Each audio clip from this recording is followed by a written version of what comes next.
And we are live. Well, good morning, everybody. This is Josh here at Red Fury Books. Welcome to the third episode of Brunch and Book Talk. Kind of have a author slant to today's discussion, but this is just kind of a free-for-all talk about books, talk about what we're reading. I'll be asking these great people about their craft as authors, and we'll just talk about whatever comes up in the next 2 hours. If you're here, please say hello. And just drop us a line in the chat. If you have any questions for any of these esteemed panelists, please drop them in there as well. But we're happy to be here this morning. So good morning to all three of you. And the way I like to start these, and just to keep on brand of brunch with book talk, is what are you drinking and what are you reading? So Tori, let's start with you. I am drinking hibiscus lemonade kombucha. Which is one of my favorites. And I am currently about halfway through Before They Are Hanged by Joe Abercrombie. Or Abercrombie. Love it. I was corrected in my one of my last videos by someone in the comments. So I think it's Abercrombie. I apologize. That's how I say it too. I think Daniel Green says it Abercrombie, adds on the third syllable. But yeah, I think it's Abercrombie. Emphasis. That's how I say it. Awesome, though. I love that. I love that book. My favorite thing about that book is I think that was the book that Abercrombie's voice really told me what he was all about, and I really connected with him. So excited to hear your thoughts about really the whole trilogy, because that's one of my favorites. I'm enjoying book 2 a lot so far. So awesome. So good morning, PL. This is the first time we've talked online, so it's good to see you. What are you drinking and what are you reading? Great to see you too, Josh. Thanks again for inviting me with these two other wonderful, wonderful people and yourself. I'm drinking just plain old ginger ale and Canada Dry ginger ale, I believe it is. And what I'm reading is I'm currently reading the last published book in the Wars of Light and Shadow series called Destiny's Conflict by Jenny Wirtz. This is there will be a concluding finale book entitled Songs of the Mysteries, published hopefully sometime soon. We don't have a publication date from Jenny, but hopefully she'll make an announcement at some point in the future. And again, this is just fantastic. I've gotten to the point in this series, of course, where I can, you understand the depths, you understand the nuance. And again, no one writes like Jenny Wirtz. Her prose, her command of the language, her mastery of maximizing every word it's just phenomenal. So this is book 10 to be clear. So it's an 11 book series. So it is a long series, but if you've read the Malazans, forgive my pronunciation. Philip and Tori, who are experts, can fix me on that. If you read The Wheel of Times and the bigger series that the Realm of the Elderlings, Jenny's a contemporary. These books are absolutely phenomenal, and I believe she deserves to be mentioned with all those great fantasy writers. So yeah, this is marvelous stuff. Wow, that's fantastic. She's a priority for me after I finish my Malazan journey. But yeah, I'm actually going to be reading. Alan's hosting a read along of the Empire trilogy that she co-wrote with Raymond E. Feist starting in July. So I'll be reading that this year. But fantastic. So Philip, what are you drinking? What are you reading? I'm afraid I'm going to be the boring one here. I'm just drinking water, but it's in my fantasy mug. So nice. Hey, there you go. Does it say Nemesis of Professor Fireballs? Or well, professional nemesis. Oh, nice. Yeah. So that was a gift. So yeah, and I am reading. I didn't bring my book with me. It's upstairs next to it's on my nightstand. But it's Mark Lawrence's The Book That Wouldn't Burn, and I am absolutely loving this. I've read 3 of his trilogies previously. I intend to read everything he's published. And I skipped ahead, though, for The Book That Wouldn't Burn because it's coming out really soon, May 9th here in the States and May 11 over in the UK. I'm seeing a lot of people getting copies ahead of time, too. So that's been going on. But I'll be releasing a dedicated review of The Book That Wouldn't Burn in a few days, probably Thursday next week. But I'm loving it. It's just Lawrence ignores genre boundaries. He just goes for it in so many ways that I love and admire. And so a lot of his fantasy really has some heavy science fiction elements to it. And he has a science background as well. So it's just very natural, I think, for him. He's also a writer who, for me, really hits that sweet spot of somehow the pages just turn themselves for me. And at the same time, he really provokes thought in me. He's a very smart writer. And I enjoy that. I mean, that's a tough balance, I think, for a writer to achieve. I think that a lot of times you'll feel that a writer may get you thinking a lot, but it's a slower kind of read. Whereas the writers who tend to be fast-paced and entertaining, maybe they're not as thought-provoking. But somehow for me, Lawrence is just like, he does both in a way that I've never really quite seen anyone else do. So I admire his writing tremendously for that. And this one is different. This one is very quirky. This one is a bit surreal at times, very referential, which I'm really enjoying. There are lots of little Easter eggs in there. And so there's, if you are at all into indie self-published fantasy, you're going to see some interesting tweaks of names in there and stuff. Ooh. So yeah, it's a lot of fun. So I haven't heard people talking about that much yet, but it's there. You know, I've noticed a couple different authors, variations of authors' names that I know that Mark Lawrence is having fun with in there. So yeah, it's just a fun, thought-provoking, fantastic read so far. Well, that sounds great, and that's neat that he does that, because I know he started SBFBO, so Yeah. he's one of the biggest champions of self-published authors. So it's pretty cool that he, on his big platform and voice that he has in the community, he's able to do something like that. That's pretty neat. Yeah, very generous person. He's fantastic. Yeah.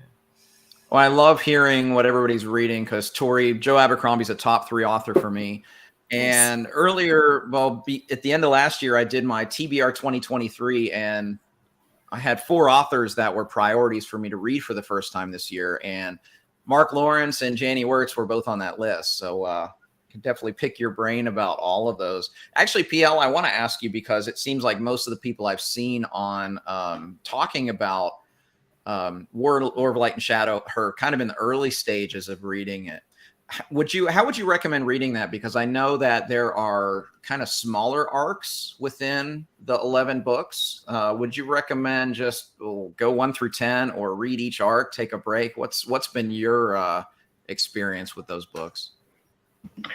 Well, it's funny you'd say that, Josh, because recently, just mid-arc, the previous arc, so the final arc is arc 5, I decided to go immersive. So I'd read from book 1, I'd read the book, I'd taken breaks, I'd read other various books, fantastic books, I'd come back, read book 2, etc. That was a pattern I was taking in terms of reading the series. But then I got to a point where, and this is where I go back to Jenny's writing. For those of you who've read her, I know, Philip, you have. Again, I go back to the prose. I found that I was just it's so lush, and I was so, prose is something that I'm a huge sucker for. And, to me, Jenny Wirtz's prose is just, it is so immersive. It is outstanding. And what I found was that my experience was enhanced. I thought my experience would be enhanced by reading back to back. So I got to this point in the series where, okay, I only have a few books left in terms of what's published. I'm just going to go full bore and just read straight and just, forsake some other reads that I really want to get to too, but just finish reading the series out. So I've read the last 4 books, those in succession, right, without reading anything else. And I tell you, it has been, absolutely marvelous. It's because I think I've experienced sometimes a hangover when I've read her books. and then gone out to read other authors. And it's not because those other authors aren't fantastic writers. It's just that her style is so distinctive, so unique.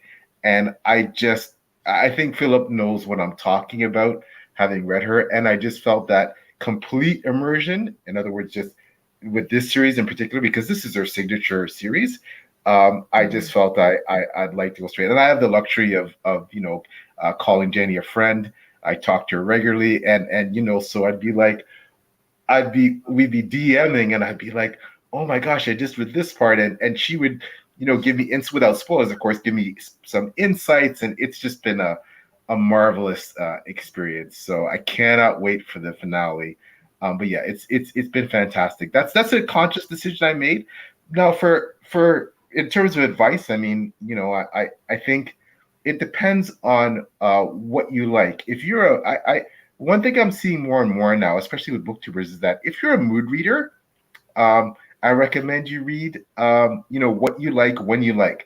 And if that means reading 2 or 3 books in a row of the same author, finishing a series, or taking a break and reading something else, or, then that's what I recommend. Because if you follow what you like to read, follow your heart, that will allow you to continue reading and being happy with what you're reading, right? And I think that's the most important thing. You want that joy of reading. And, that was just a decision I made, like I said, to read successively. I made that later. I didn't do that right away. I did that late in my journey. So, and there's probably that feeling of wanting to complete it. When you can say, okay, I've read Malazan, I've read The Wheel of Time, I've read The Lord of the Rings. It's that sense of I was so close to the finish line. I felt I want to strive forward. So, but I do believe, though, in terms of anyone else, and I'm no one to give advice, but yeah, I believe you should read, the way you want to read. If you're a mood reader, if you feel like continuing with the series, go ahead. If not, but I will warn you that like Malazan, like those big series, it's very dense. And, if especially if you're a mood reader, you may need a palate cleanser, you may need a change of pace. So that's something to consider if you're going to read a book like Janny's. A series like The Wars of Light and Shadow. So. That's great. Yeah. That sounds like great advice. Yeah. I was going to say, I just have, I was on an April book buying ban until May 1st.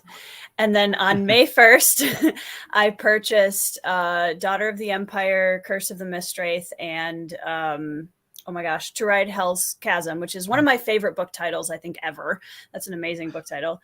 And I'm very excited. So I sent Janny a message and just said, what should I start with? I want to start with one of her solo pieces and then read her duo with Raymond Feist later. So I think I'm going to start with To Ride Hell's Chasm, just to try a standalone and kind of see how I get along with it. And then I definitely am excited to get into the series too. Yeah, I think PL would agree that To Ride Hell's Chasm will give you a really good sense of her authorial voice. It's not in the same world as the Light and Shadow. So it's a standalone. And it's dense and layered, and the prose is timeless and evocative, and it's something that a lot of people will report that it takes an initial adjustment, because when you're reading a Jenny Wirtz book, it is, as PL said, she has a very distinctive voice, and it's one that is rich, and she just does so much in her writing. So Joanna and I and Blaze from what's his podcast called, PL? It's Under the Radar. SFF Books. Yeah, Blaze from Under the Radar. The three of us read To Ride Hell's Chasm and had a discussion on it with Jenny, and that was incredible. She is the greatest person to be in a discussion with. Jenny Wirtz, she is a fountain of wisdom and experience, and she's just so wonderful to be in a conversation with. So I hope you'll love To Ride Hell's Chasm. Yeah, I'm excited. Yeah, it is my favorite video. Yeah, I remember watching that video, at least the spoiler-free portion. And it was immediate. That was only 10, 20 minutes of the video. But hearing Janny talk in those 10 to 20 minutes, I immediately added everything she'd ever written to my TBR, because I just said, I want to read what she's written, just on the force of just hearing her insights and in a spoiler-free manner. And I didn't even know what the book was about or anything. And it really hooked me. So she's a voice I definitely look forward to reading this year. I want to quickly add that To Ride Hell's Chasm is my favorite fantasy book of all time. And I don't say that lightly. For me, it's also on a personal level because of the themes explored in that book. And Philip, you've read the book, so you understand what I'm talking about. Because, you know, without spoiling things, Jenny explores, you know, bigotry, prejudice, things like that in that book. And I think that book is seminal. And for when it was written, I think it was groundbreaking in terms of what it did with the main character and his perspective and the things that he had to undergo. And I just think it is just phenomenal. So I don't say that lightly. That is my favorite science fiction fantasy book of all time. Nice. Wow, that's huge. Yeah, I'm excited too, because as a young female fantasy writer now, I'm really leaning in. Hopefully the second half of this year, I want to start reading some of my predecessors and really kind of learning from their voices and getting a chance to, you know, Janny, I'm going to read more Robin Hobb. I'm going to read Lois McMaster Bujold, just to kind of, I really want to lean into that a little bit and see. I have so much to learn from them, and I'm really excited to get a chance to read them all. That's exciting. So exciting. Hey, I never said what I was drinking. I have the French press going of Nice. this coffee. I'm still waiting on one of these episodes for someone to be sipping a mimosa, but maybe episode 4 will see.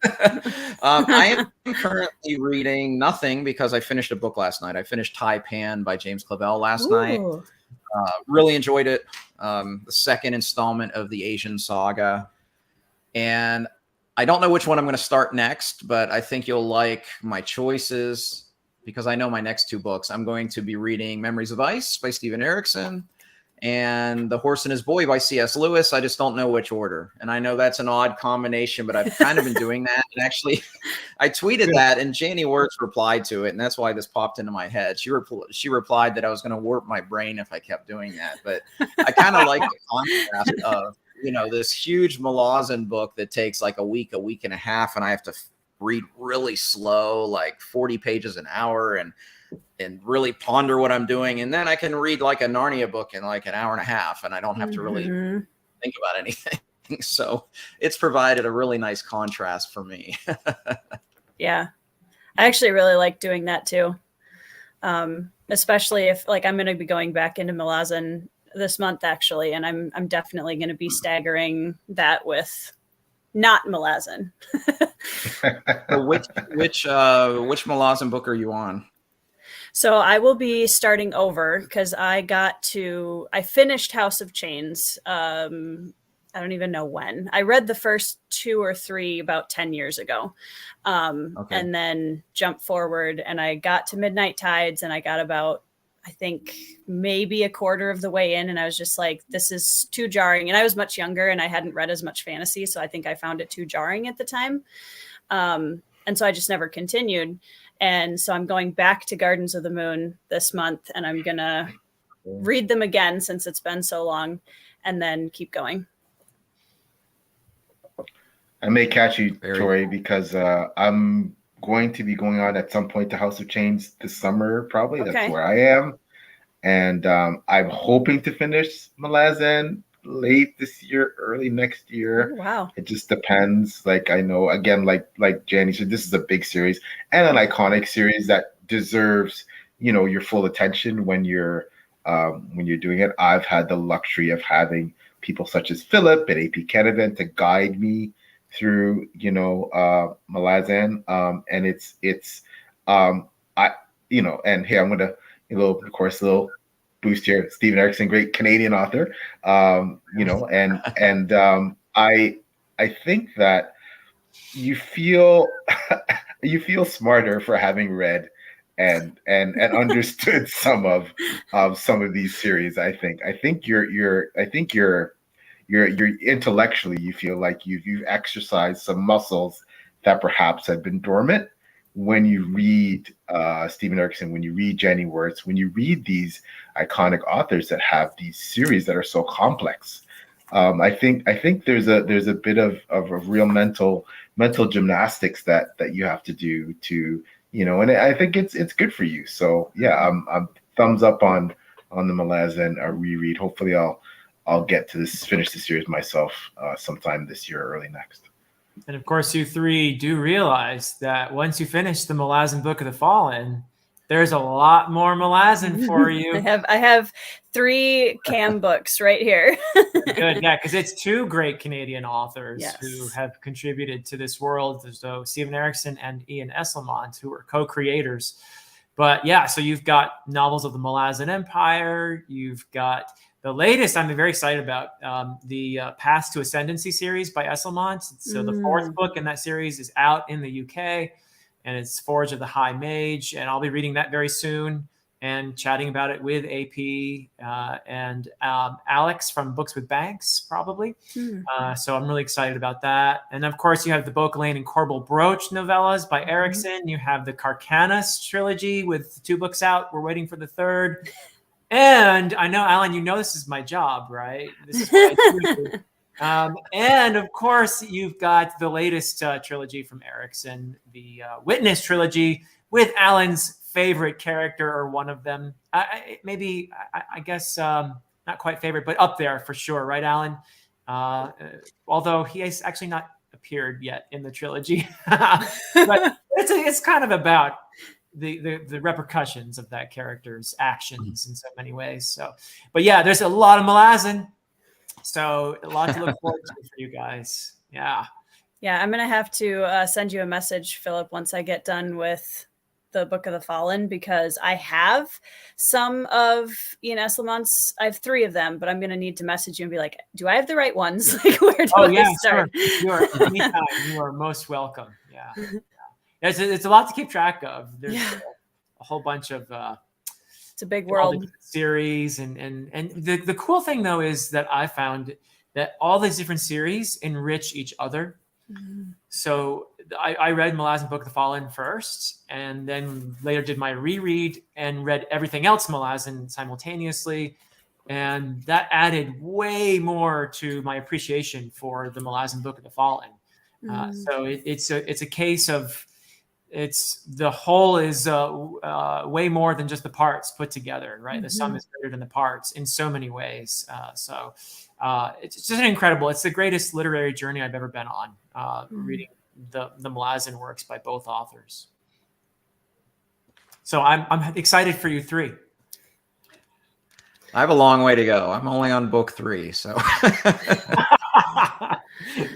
Yeah.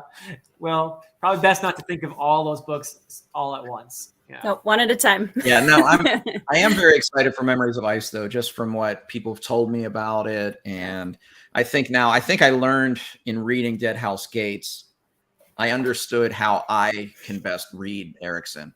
And I didn't feel like I quite grasped that in the first book, but by the second book, I realized for me, I have to go very, very slow. For me, because I read pretty fast. I read probably most books like 60, 70 pages an hour. And Malazan, it's more like 30 to 40 pages an hour, because I have to slow down, and I have to, especially at the end of chapters, just sit and think about what went on. And I actually even took some notes during Dead House Gates, just at the end of each chapter, about where each point of view character ended. And that helped quite a bit for me. So I just realized I just have to take more time with these books. But in Dead House Gates, I felt it was worth it. So I'm definitely excited for Memories of Ice, because I've heard a lot of people tell me that interact with me on my channel. They think that it's going to be one of my favorites. So definitely excited for it. Yeah. So one of the goals when I put this panel together, putting together 3 authors, is I'm a musician. Those of you that follow my channel know that. If you're new on the channel today to watch these folks talk, I'm a musician by trade. I've been a music educator for 24 years, and it's my lifelong passion, well, along with being a big reader the whole time. And one topic I never tire about hearing about is talking with artists, hearing artists talk about their craft, whether they're musicians, visual artists, authors, dancers, even athletes talking about their arts and how they prepare for things. So I want to kind of steer the conversation that way a little bit. And let's start with a typical author question for all three of you. Are you a pantser or a plotter?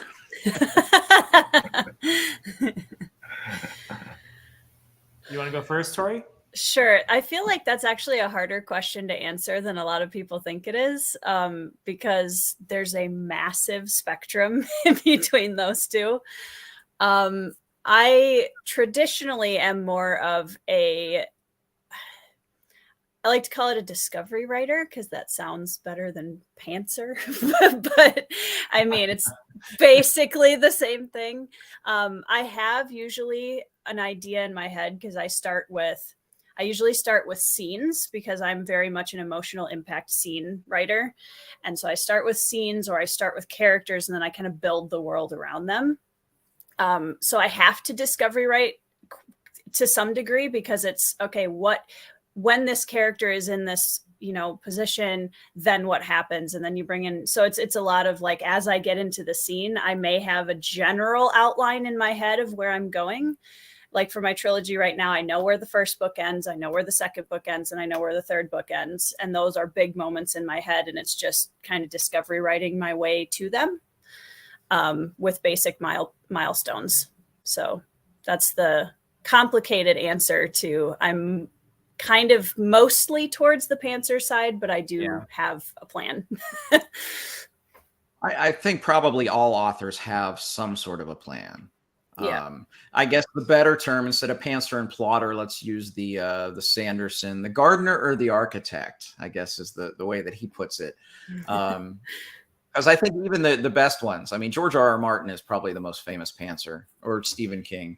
I think most of the time they know where they're going. Maybe not King. And I love King. Just saying that. He's my favorite author. But sometimes I don't think he knows where he's going. But yeah, it probably is a spectrum. So I guess, PL, where are you on that spectrum, gardener versus architect? I think I'm on the extreme end of architect. I'm currently writing a 7-book series.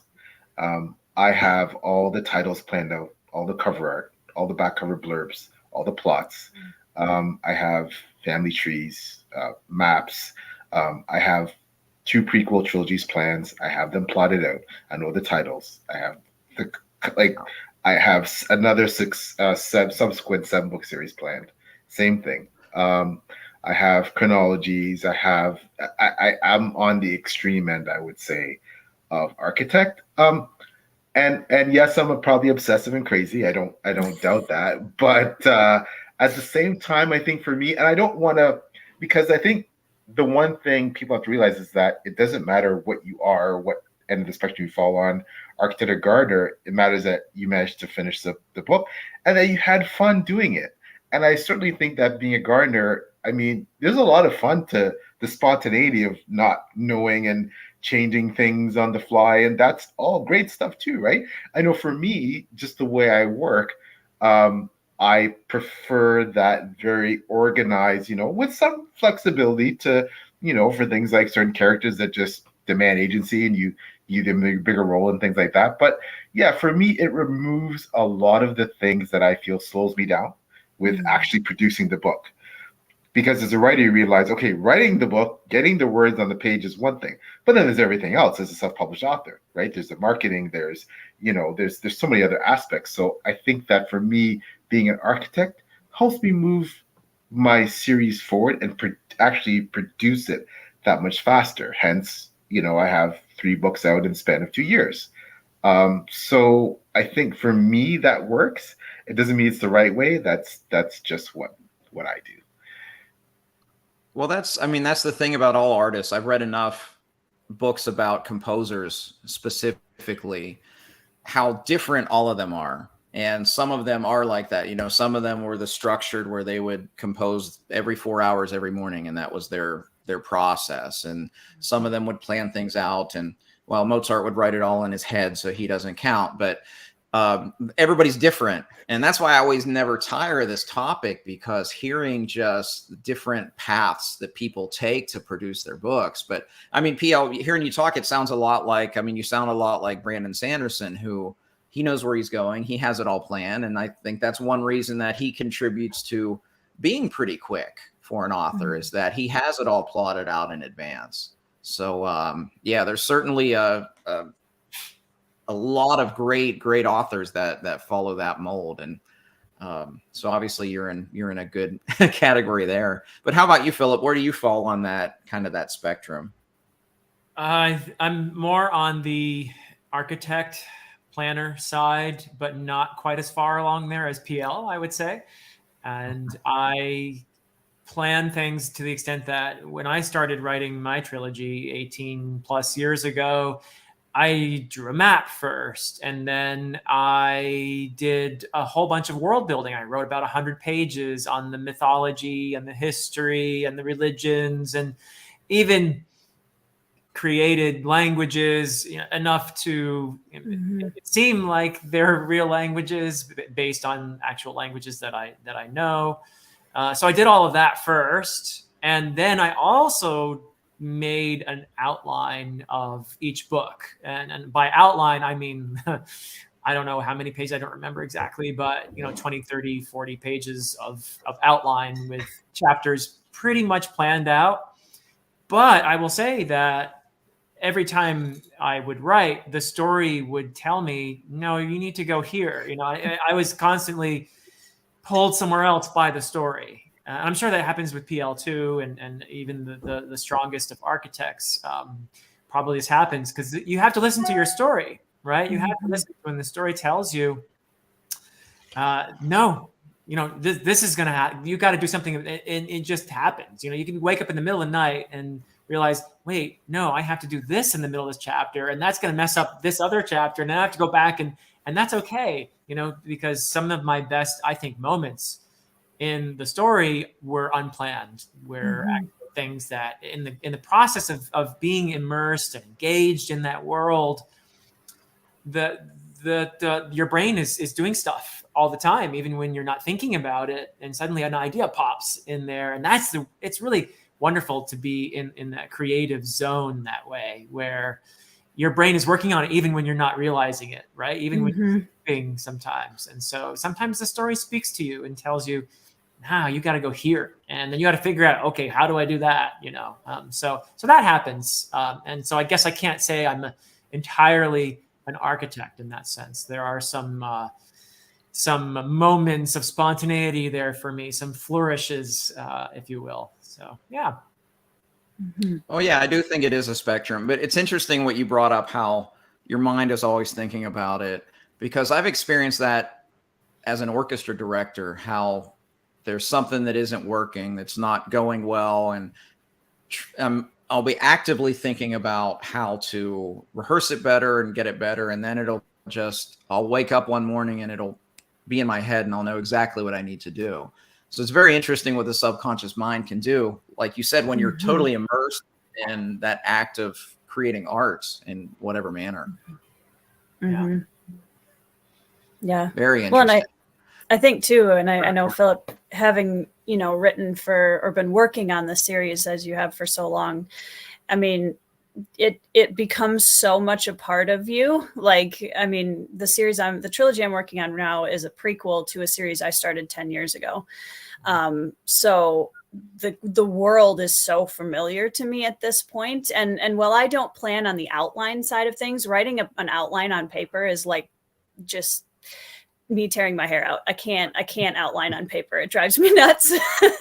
Like, best case scenario, I'm on the floor with a pencil and some pieces of paper taped together, drawing like bubbles. And like, but I do a lot of like maps, and I like the visual aspect of the world a lot. So I have Pinterest boards of inspiration photos and like color palettes and map things, and music playlist is my biggest tool for writing. I have a playlist for each book, and within that, like different songs for different characters. And that's one of the fastest ways for me to, like, if I'm in a scene with a specific character, I put their song on and I can get back in pretty quickly. So I feel like there's so many different ways to plan that, I think, the outline for me seems to be the biggest hang up, the written outline. Well, that's interesting because I read an interview with George R.R. Martin, and he says that he doesn't do outlines because he says if he writes as an outline, he felt like he wrote it already and he doesn't want to revisit it. I get bored. Yep. Which also gives me hope that the end of A Song of Ice and Fire, if he ever gets there, is going to be amazing. Because if he doesn't write outlines, that means the producers never had an outline, which means the ending will be different. So I'm trying to be optimistic there. But that's a good point. And it was interesting. You mentioned the like artwork and all of that. And it sounds like PL, you have that similar approach if you already know kind of what the cover art's going to look like. Yeah, because I think it's part of, for me, overall vision. So, it's just like envisioning, the way the final draft is going to look of a manuscript. You envision it's going to be polished. You envision, when you might have rewritten it 10 times, you might have rewritten it 3 times. You may have gone through 3 edits or 10 edits. You may have gone through a copy edit, but whatever you've done as a writer, you just know it's ready now for X, right? So I think that for me, that's how I look at things like cover art and back cover blurbs, which is huge. It's for me, it's important part of what's going to attract a reader when they, I know it's different with, especially with self-published authors, if you don't have your books on shelves, but the synopsis is still there. Mm-hmm. And many readers make decisions about purchasing based on the cover and the blurb. So, for me, it's part of that vision. And especially when you're writing a long series, I'm writing a 7-book series, and that's just the start. So I feel for me, if I didn't have things planned out, I might tend to lose my way because there's a lot to do in writing that many books and creating the entire package, which is a book. Right. So I think that's what really helps me. And it relieves any anxiety I could potentially have for what my series is going to look like. And I think it also keeps me on track in terms of continuity. Like, I think if you look at my series, I'd like to think there's a consistency with it, the way the covers look. I mean, they're above my shoulder there, but yet they're different, but they're reflective of the overall tone. And I don't want to make it sound so like pedantic, just like, everything's just, but I have fun doing it, even though it's already done. You know what I mean? Like, it's already planned out, but I still have fun thinking about it. So, in your case, you actually have more than an outline. Didn't you write the entire story? And now you're going back and expanding and making it 7 books. Isn't that the way you did that? Yeah, that's right, Philip. Yep. And I mentioned that I had the privilege of being on Dear Dr. Fantasy with Philip and also interviewing with Tori on her channel. And yeah, so, the guts of my 7-book series is already written. However, there's a lot of expansion. There's some different plot threads that have changed. Some characters that have changed have been added. But yeah, largely it is the guts of it is done. So in my head, it's already written and published, but I have to physically do that. So your readers would like to get in your head and probably know how does this thing end, Yeah, it's funny talking to friends and readers that, I have a theory about this, and I'm sure maybe you both experience it, especially if, you're writing a series. I know, Philip, for you with The Way of a Dan, I'm sure you have theories. I think this is gonna happen to this character, or this is gonna go this way, or, so, but that's part of the fun part. And, and sometimes readers are very intelligent. Sometimes they figured out this aspect, that's happened, and sometimes they're not, and that has nothing to do with how intelligent you are. Just you haven't written it that way. So that's a fun thing. I did love that about The Way of Edan. One of the things I love most about how it ended is I honestly don't know where it's going. And I don't really have a big theory about that. So I can't wait for the next one. Philip, there was a question in the chat, which is a good one from DK Moon. For 18 years, about what point did you know how the story would end? This is a great question. I have to think about that because I don't really know for sure, but I would guess around 6 years ago, I had already finished the trilogy, a draft of the trilogy. because I was definitely long before I started BookTube over 3 years ago. And I also wrote a standalone sequel. So it was at least 6 years ago when I knew how the trilogy was ending. But then, of course, I've gone back so many times and revised, and like a little bit like PL, having the whole story written and then having the advantage of knowing the ending and then saying, wait, so that means I need to go back to the book one and I could put this in here, and that's going to be kind of a foreshadowing and that sort of thing. So, but the basic ending, yeah, I've known at least 6, maybe more years in that process. But yeah, it's really, I think, maybe a weird way to do things. Like PL and I both have done this, I guess, to have the entire thing all written out. But it does have one huge advantage, which is we can go back and tweak and align things. And that, I think it's, there's something to be said for that. You know, as long as you have a day job and you're able to pay your bills and you can wait that long to put out your books, I think it's a great way to do it. But probably it's more of an architect type approach, I guess, too, though, isn't it? So, yeah. Yeah, you don't have to go back and retcon. Oh, which happens yeah. a lot. Yep. No need Yeah, for if that. you know exactly where it's going. Yeah. That leads me actually, because you mentioned the revision process. Tori and PL, let me ask you, are you someone who revises as you go, or do you write that draft and then go back, do the revisions, do the next draft? What's the process? Maybe Tori, if you want to start. So for me, typically the first draft is where the bulk of my work happens. That's my longest part of the total process, because I write, I can't, I've tried, I can't do the zero draft that a lot of people talk about, where you just kind of get it out on the page and it's just one big, and then you go back and fix it. So I tend to do, it's almost like doing 3 drafts in one, because I'm kind of like, I'm in my first draft, but my first chapter of this book has already been rewritten 7 times. So, because I keep going back and, so I'm kind of doing that all at once, which I think helps, because then I'm not, completely stranded at the end of the first draft thinking, oh, shoot, I have to fix all of these things, because I've been kind of going back and fixing as I go. So yeah, for me, the first draft is kind of a bunch of them all smashed into one process. Interesting. Yeah. PL, how does that work for you? Yeah, I typically do. I mean, and as we'd mentioned before, I have the guts written. So that is where I start. And what I normally do, I typically do 3 to 5 revisions, drafts. But what I always do is I either start at the beginning or I start at the end. Most times at the end. I love writing endings. It's one of my favorite things to do. And I want my endings to be impactful in my novels, and I also want the beginning of the novel to be impactful. I find that, and obviously everything else in between is important. It's not that it isn't, but at the same time, I believe that that's an impression that readers will be left with. They'll be thinking about the beginning of your novel in terms of grabbing their attention and, okay, am I gonna proceed here? And they'll be thinking about the end, right, of how you ended that novel off. And I think that Tori's read at least one of my books, so you see what I'm saying, that the beginning and the end I would think are things that hopefully stand out to readers on how I did that. So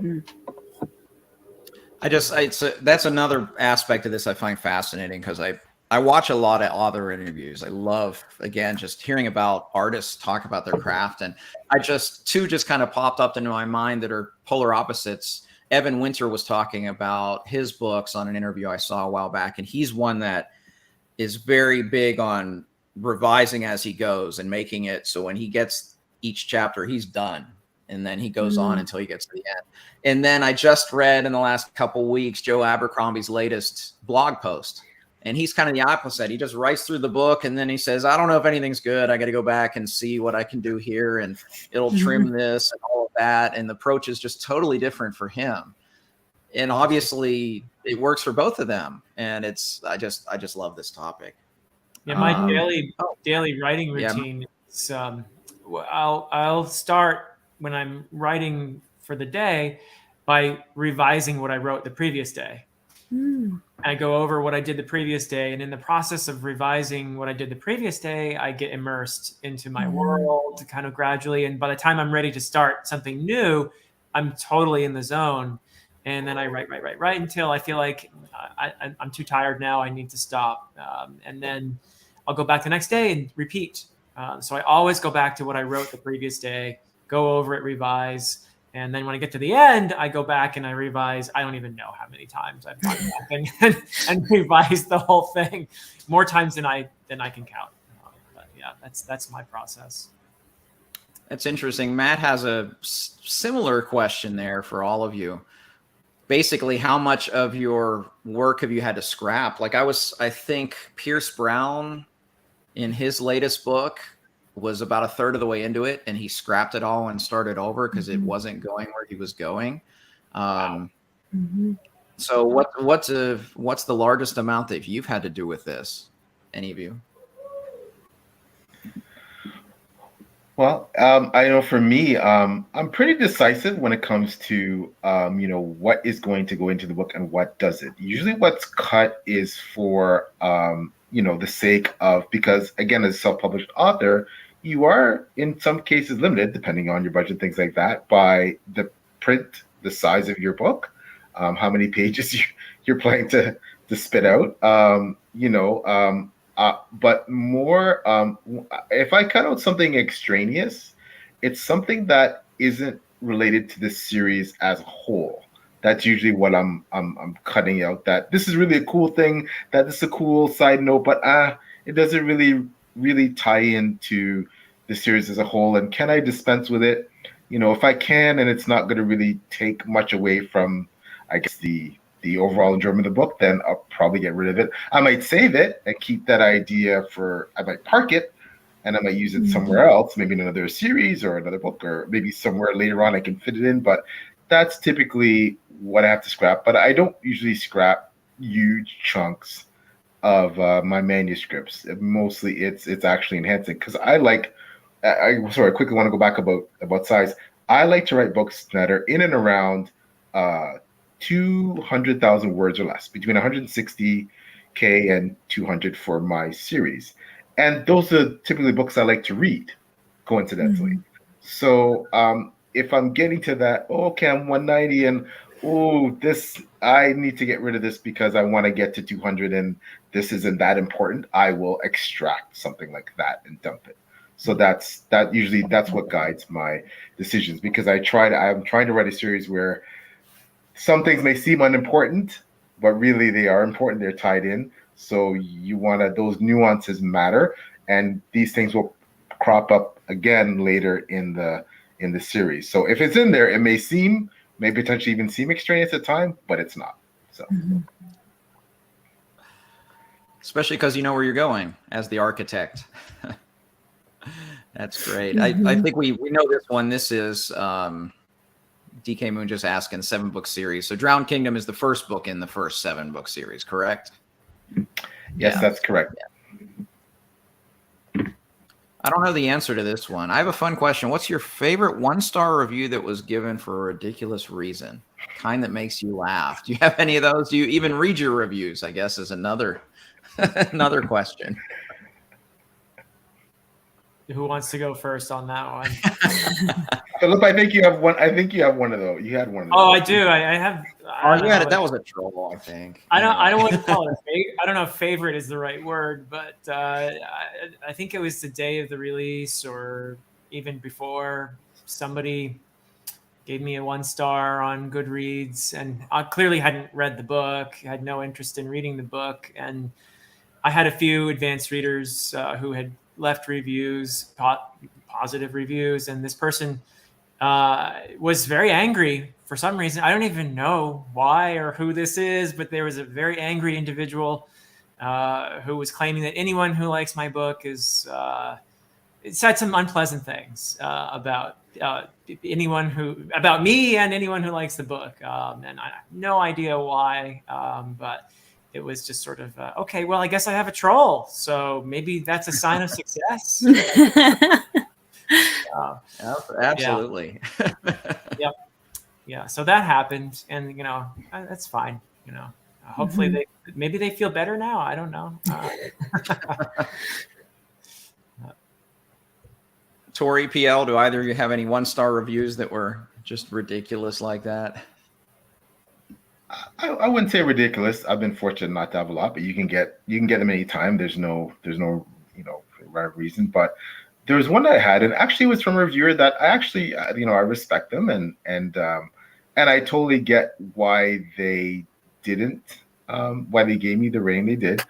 It was almost exclusively built on the main character because they just couldn't stand them, and but they were very complimentary with a lot of other things they were saying in terms of the world building, the prose, and all kinds of things.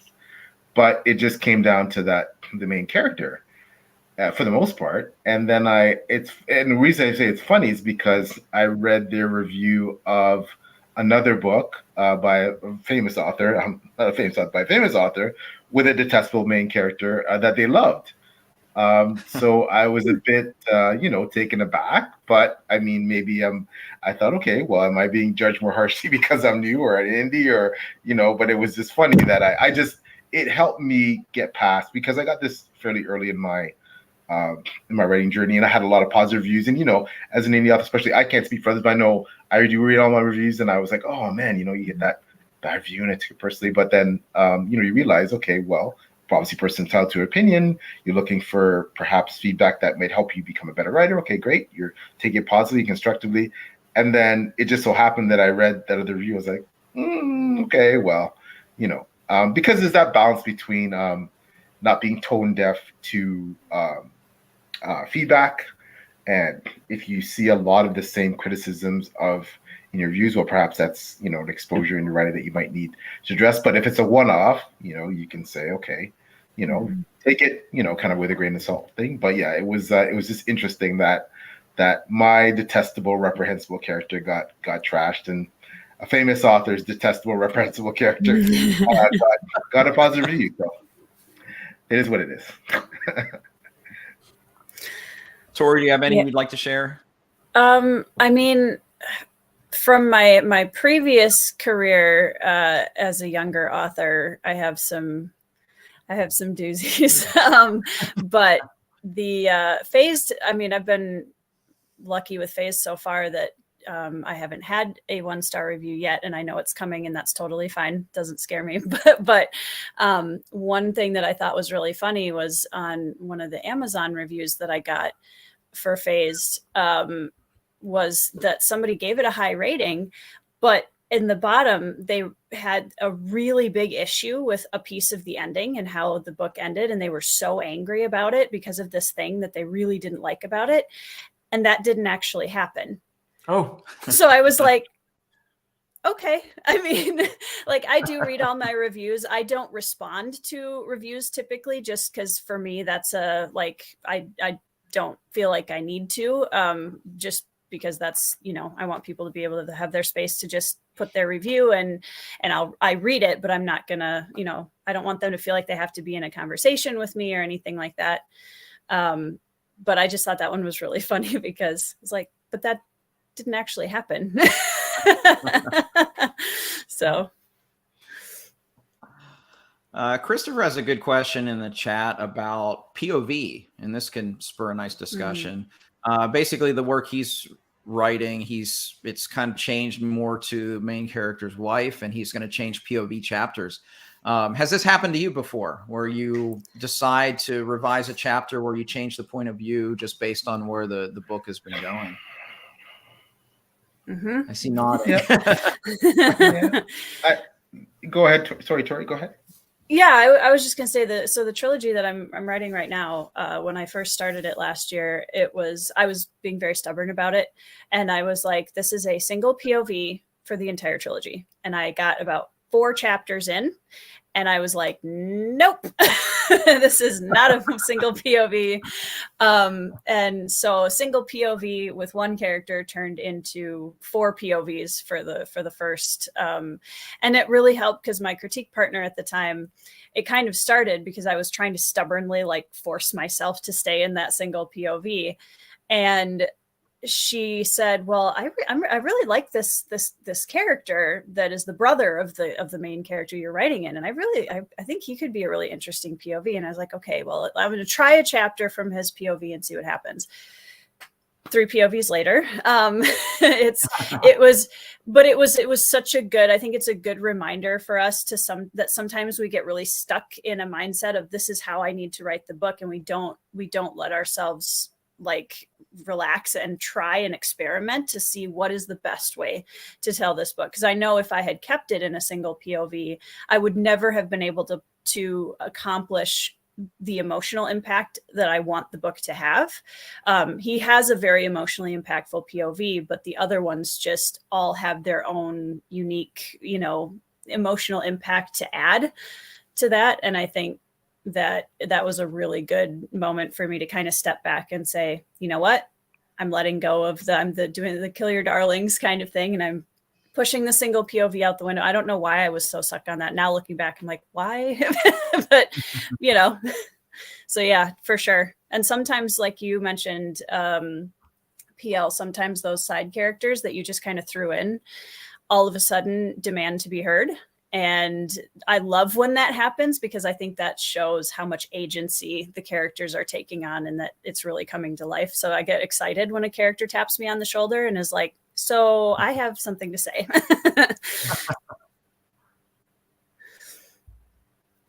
PL, you want to answer that one too? Yeah. So my series is predominantly first person POV from one character. And I planned for the most part to keep it that way.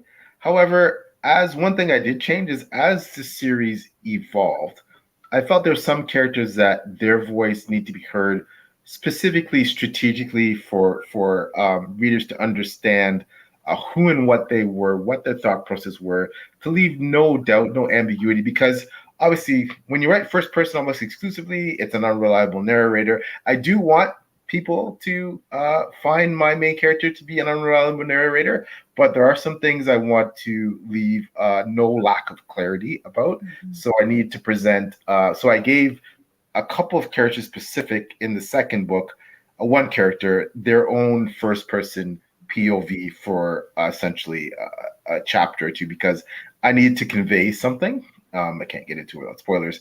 And then in the third book that just was released, I made my prologue more of an omnipotent third person, because again, I wanted the reader to understand some things about what happened to this character. And then I provided another first person POV other than my main character later on in the book, 2 chapters, because that people need to understand the depth of what exactly was going on with what that character was doing, and to hear it from their perspective, more or less to have a definitive notion of, was this character good, bad, or what they were all about. So, but I found that I'm starting to enjoy the mixing and matching as the series progresses. This focus is the main character, and he will always be the main voice and have predominantly the lion's share of the POVs in first person. However, I will be doing some mixing and matching and going back and forth as the series progresses. The 4th book I'm working on now, there's a bit more of that because of what's happened. I can't get into it, but yeah. Cool. Wow. Well, you even see that with, Robin Hobb, all of her books with Fitz. I mean, there's a slight change later in the series. I don't want to spoil anything, but you're right, because it does change just the lens of the story when you add that. Also thinking about POV, just the book I finished last night, it's kind of out of style now, but Clavel I read Taipan in 800 pages, and it's third person omniscient. Yeah. And there's something to be said for that kind of writing style. It's not in vogue right now. It doesn't seem to be, because I think there's a greater focus on POV characters, at least from modern writing. But it's kind of nice to do that, because I also think back, just because the Dune trailer just came out. When I first read Dune, it was jarring to read that kind of writing style with all of those jumping around POV characters. But I realized I learned characters and their motivations so quickly in that manner. So it's just interesting, just the choices authors can make with point of view. Yeah. Yeah, I've never had that happen to me, Christopher. I don't think I was thinking the entire time. I don't think I've ever done quite that. I've definitely done what Matt was asking about earlier, where I've had to eliminate pages of writing. I can't remember exactly how big of a chunk. Maybe somewhere around 3 to 6 pages of writing would probably be the most I've ever scrapped. Just realizing that I have a tendency to love to world build and include history and mythology and stuff. And I realized, you know what, that's not really helping the story in any way at the moment. So I need to get rid of that, So I've definitely done that. And as for the POV thing, I can't say that's ever happened in that way, but I've definitely seen my story as I go through the trilogy expand in terms of not just page count, but in terms of scope. And in terms of the geography, but also in terms of the number of POV characters. So I have more POVs in the second book than in the first, and then I introduced some new ones even in the third book. So that's something that happened to me, and when I realized that the story gets bigger, and I think it's fairly typical of epic fantasy, is that you start at a certain level, and then the next book is bigger, and the next one is bigger, and that might entail more POVs as more places get represented.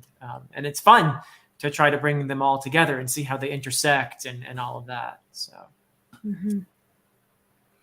Yeah, great. We got another great question in the chat here. Why do you write? It's a great one. That's a great question. Want to go Tori, first? Why do you write? I was going to mention too the question about scrapping parts of the story. I think back in college when I started the world that I'm writing in now, I had written about 100,000 words of book 1 in the series that takes place after what I'm writing right now. And I'm basically, when I go back to complete that series down the road, I will be scrapping that entire first draft pretty much. Wow. But that's like, and at first that was really hard because I went back and reread it and I saw, as a writer, you have to look in and you have to see what's past all of the extra, and you're just kind of trying stuff. And especially at that point where I was very new to writing epic fantasy and was just experimenting. And I look at that draft as such an integral part of where I'm at now, that I was experimenting and playing with different things and different POVs and how do I build a world like this? And because that's a huge undertaking, and that 100,000 word draft will never see the light of day, but there will be pieces of the gems that were hidden in it that I will be pulling through into the trilogy I'm writing now and into the one that's subsequent to it. So I think, that's why I always try to really encourage people, like, even if your first draft isn't something that is ever published or ever, even if nobody else ever reads it, it's so important to write it. It's so important to get it down, to learn from it, to experiment with it, and really let it take you into where you're going to be as an author when you do get published, or when you do have the book that like you learn from, and you're like, oh, now I know how to do this. That's really well said, Tori. Yeah. Thank you. I mean, I think people are really afraid of that. Honestly, a lot of times they're afraid of, oh no, this one has to be like perfect. And sometimes it is, and sometimes it isn't. And it's okay either way. Well, didn't Sanderson write like 8 books or something before he was published? Like before full Elantris? novels? Yep. Wow. And he's probably king of the genre right now. So, I mean, that's perfectly for Sanderson, that eight books took like what, a year? 6 months. 6 months. But to the why do you write question, this one's hard for me to articulate. Like, I have the answer, but it's hard because there's so many things in there. I think for me, it has to start with, why do I love stories? And I've always loved stories. I grew up, my grandfather is a major oral storyteller. Like, he was always the person that everybody was centered around, and he was telling stories about World War II and the Civil War and all of these things. And I grew up listening to him tell stories and watching him meet people and wanting to hear their life story, and just that excitement of getting to meet someone new and hear from their experience and expand your world that way. And I think that filtered into why I write. I love the connection that we have as people through storytelling, and the way that I can write something that has a great emotional impact to me, where I'm exploring pieces of my own life and experience and exploring topics that I want to understand or explore. And then somebody can read it and they have this emotional investment in this world and these characters that I've created. And that's just there's nothing ever more rewarding than getting those comments from readers about how your book made them cry, or they related so much to this character, and like they can't wait to read it again. Like, any of those kind of things where you've built that storytelling connection, and how powerful of an art form that is between human beings, and how it transcends so many things. I just think it's it's an incredible thing to be able to be a part of. Beautifully said. So PL, why do you write? Yeah, that was exceptionally well said, Tori. Like Tori, I think it's very layered for me. I write because, and I'm certainly not saying I'm the most talented writer in the world. I don't think believe I have a lot of talents, but I feel that if I have one, that would be one of them, if you know what I mean. Like, if I have a skill or something I do well in life, that's one of them. I write because it's something that is my own. In other words, when you work, unless you're an entrepreneur of some type, when you work for other people your whole life, and I'm in my 50s, you realize that it's kind of nice to have something that's mine, and there's no one, especially as a self-published author, there's no one to tell me what I should write, whether it will sell or not, whether, the parameters are all your own, and it's your own creation, it's your own craft. It's whether you're a musician, whatever kind of artist you are, you get to create it, and you kind of there's some exclusivity in terms of, what's done with this thing, and I get to do that, and that's really cool. And there's that sense of autonomy, right? And I think that's a nice thing to have, especially when you're older and you feel like maybe it's a sense of control. I'm not sure. I write because I think my mom is a big inspiration. I've talked about that with both Tori and Philip in the past, that she was a writer, and I think in some ways I enjoy her living vicariously through my writing. And I guess as any child, you kind of want to make your mom proud of you, and that's one of the things where I write because a lot of it is I am looking for to make sense of certain things, because I write about themes that some of them are very difficult to hear and talk about and write about, but it's not so much me thinking that I have answers and solutions to all these things, but it's an expression of my trying to cope and make sense of these things. So that's another reason why I write. And of course I write because I love stories, and I like to entertain and be entertained, and I hope that what I write, there's some element of entertainment there that someone's going to get some joy out of, somewhere. Some of the stuff I read was kind of grim, but hopefully in somewhere there's someone's going to get a sense of enjoyment in reading that, and you're giving something back to someone that you'll probably never meet somewhere halfway around the world.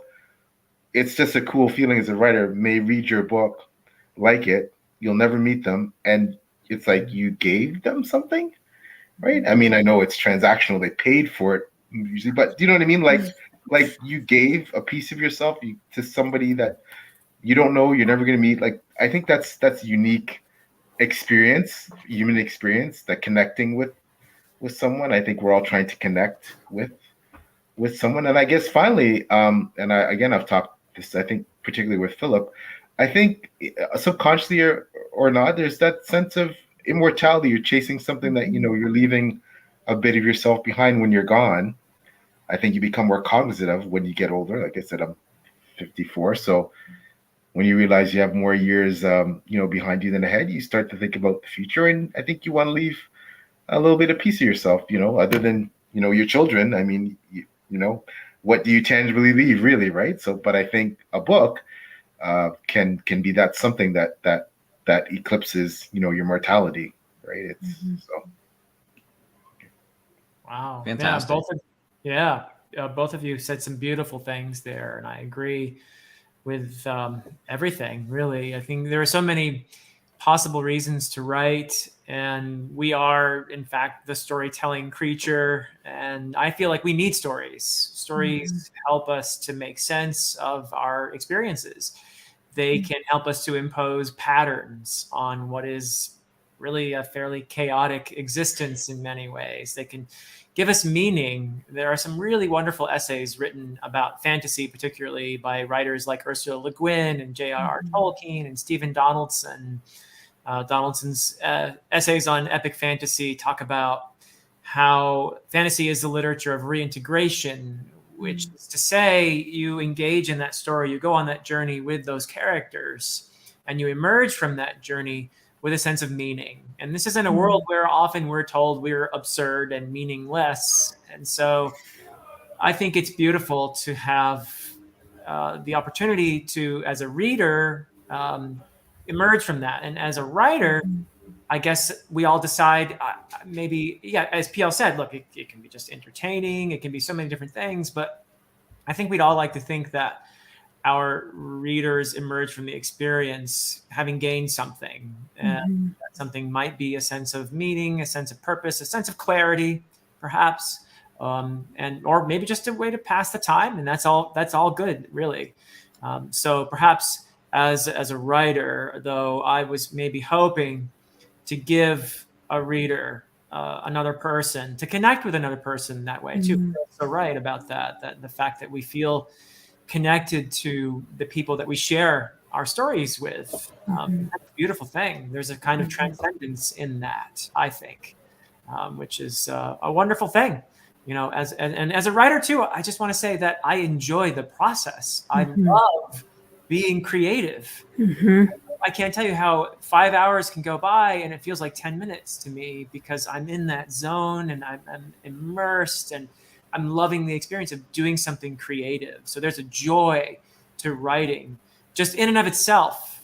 Obviously we want people to read our stories, but just if you can enjoy the process itself, then I think, you're golden in a way, because you don't have to care about the consequences so much. If you can be in there and just love having the story unfold itself and you being immersed in it.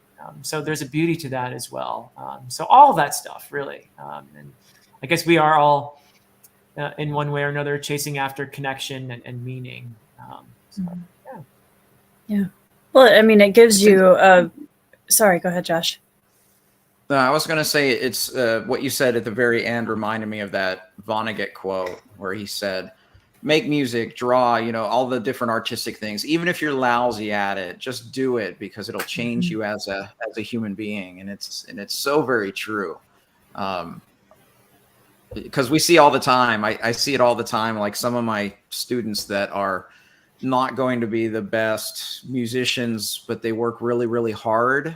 It's just as joyful to see them enjoy the act of music making as the high level students that I have as well. So it's very true. It's just part of what we are as human beings. Is I think sometimes we forget that we all have an artist within us, and maybe we haven't found the right outlet for it. And it's nice to just kind of pursue it and see where that might be. Tori, you were going to say something? Yeah, just kind of going along with what Philip said about that connection and how we write to make sense of the world and things that are experiences. I think it's a very powerful thing, because in life, people can feel very isolated very quickly, I think. And one of the things that I love, one of my favorite comments to get, is that people felt seen by something that I wrote. And in doing that, realizing that there is somebody else in the world who has empathy or understands or is providing them a space in which to have that catharsis or that, expression, or just feeling seen is such an important thing, I think, for people and in writing through the characters, we're able to, I think, give people a space for that when they're feeling isolated, and that's really powerful too. Yeah, that's really well said. And I think yeah, that whole expression of creativity. Philip brought up another excellent point that it's funny. My wife and I have a discussion. We're having discussion today about just we're very much planners, plotters. We're always looking forward. And we were talking today about slowing down a bit more and appreciating the moment. And I think Philip raised an excellent point that because sometimes even I can get caught up as a writer, even though I love the process, like Philip said, I love the writing. I love the creative process when you write that one sentence, you go, wow, that's not bad. And, or, oh, I'm going to scrap this. And I sometimes they get caught up in the production, like, oh, well, got to get this book out because I have to work on this book. And you can get wrapped up in looking forward too much and not enjoying the process. Because I think we do need to remember, as you all indicated, that as creatives, there's this thing inside you that is bursting to get out, that that makes you want to do this: music, art, writing, and just enjoy that just experience the joy, like savor the joy of the moment of while you're doing it, rather than thinking about, oh my God, the font size and the print and the algorithms and dead, just enjoy, right? So yeah, that's important. No, that's great. I think of that as well as with what I do, enjoying just like a rehearsal process, preparing for a concert. Of course, the concert is the capstone event of weeks or months of preparation, but oftentimes just within that time, enjoying those moments where we're grasping and struggling but striving to get better each and every day. You're right, enjoying that, because a lot of times, in my experience, some of the most magical moments happen then, not at the end. Even if it's a great concert, sometimes just some of those moments in rehearsal where like the light bulbs go off in the students and they realize something they never done before and they've grown in that moment. It's so gratifying. So yeah, you're absolutely right. And I'm the same way, PL. I'm always someone who's always looking next. Like, okay, I have things today, but I'm already thinking ahead. Okay, what do I have next week? And I sometimes forget about the moment or what just happened. It's kind of hard when you are one of those plotters or planners in life to stop and smell the roses, as they say. Yeah, you're even just things learning about you, like you're a runner, right? And runners are very disciplined. When I used to run, I know certainly not on your level, but when I was really even just working out my whole life, like you're looking for there's benchmarks, there's plateaus you're looking to achieve, there's personal bests, there's all kinds of things that you're always focused on getting to X, right? The finish line, running that half in this time, running a full in this to do but then it's the experience, right? That's the camaraderie when you're on that line and you're talking to so and so and you're the whole when you're that's what those experiences are all about, right? And yeah, just take a deep breath and just smelling the roses, as they say, right? So yeah. I was lucky in my running career. My uncle was my first coach, and he told me my first marathon, it's going to be horrible, it's going to be tough and all that. He said, at some point, just stop your brain and just take everything in. So I did it at the start while I was still, thinking about it. But every time I ran a race, especially a marathon, I always made sure I did that. At some point, just appreciate. Like when I did the New York City Marathon, the minute you make the turn into Manhattan, it's like this wall of sound. And that was like the snapshot in my mind of that race. Like, wow, how incredible that was. But you're right. It's sometimes when we're the planner types, we're always thinking about the next step rather than thinking about right now.